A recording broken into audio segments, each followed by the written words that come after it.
21 tentara pertahanan Israel dilaporkan tewas dalam serangan gerilya pasukan perlawanan Palestina pada Senin 22 Januari 2024 di Gaza. Potret seluruh korban sebelum terbunuh pun terungkap. Menurut laporan, pasukan Hamas menembakkan granat berpeluncur roket ke beberapa bangunan di dekat posisi tentara Zionis.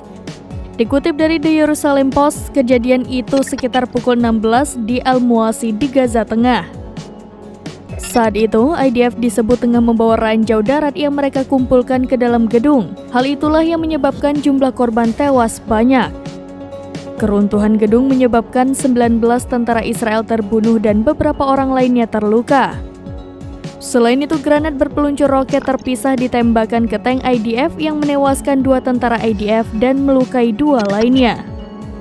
Kegiatan penyelamatan berlangsung berjam-jam karena komandan brigade telah berada di lokasi sejak awal kejadian.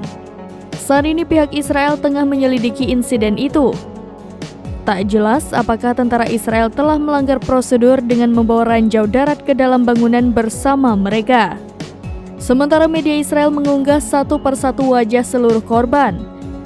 Dalam foto itu mereka tampak tersenyum.